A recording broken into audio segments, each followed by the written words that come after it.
नमस्कार मंडळी, आज आपण पाहणार आहात महाराष्ट्रीयन स्टाईल तुरीच्या डाळीचे वरण। त्यासाठी आपण घेत आहात 1 वाटी तुरीची डाळ।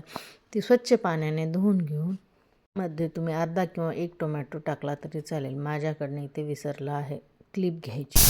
त्यानंतर छान कुकरच्या शिट्ट्या करून घ्यायच्या 3 ते 4 व छान डाळ मस्त शिजून होते त्या 3 ते 4 शिट्ट्यामध्ये।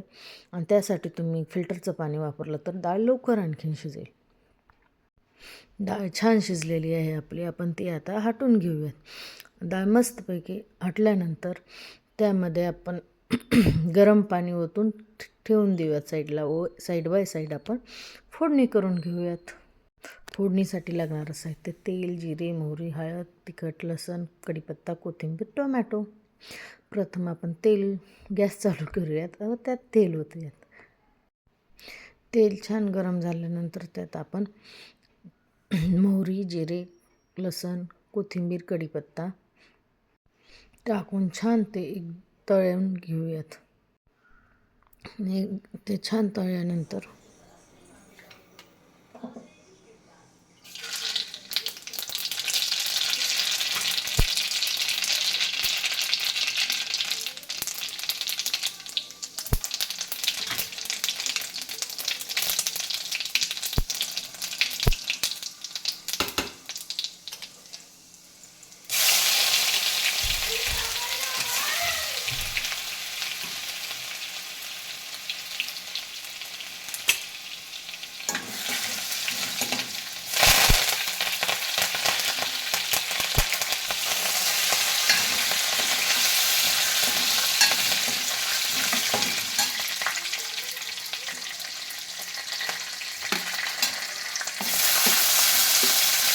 असं छान मस्त तळून घेऊन एक जीव करून टाकून ठेवूया। टोपाला छान मस्त असं तेल सुटल्यानंतर त्यात आपण शिजलेली डाळ टाकूयात।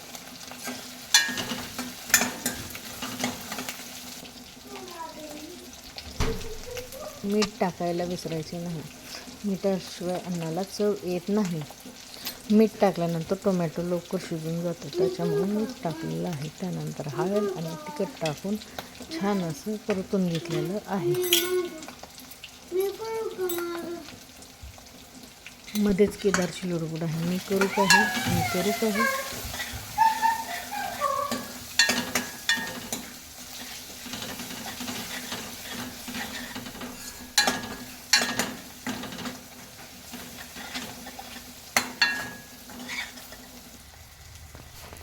फोडणी छान बसलेली आहे। आता आपण त्यात हटून घेतलेली डाळ टाकूया आणि ते छान येईपर्यंत शिजू देऊया। त्यात थोडंसं मी गरम पाणीही करून टाकलेलं आहे डाळीमध्ये, कारण गरम पाणी टाकल्यानंतर तेल उडून जात नाही असं आमच्याकडं म्हणतात।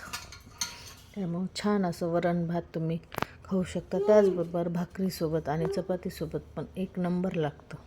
एकदा ट्राय करा आणि कसं झालं तेही मला कळवा आणि लाईक, शेअर, सबस्क्राईब करायला विसरू नका।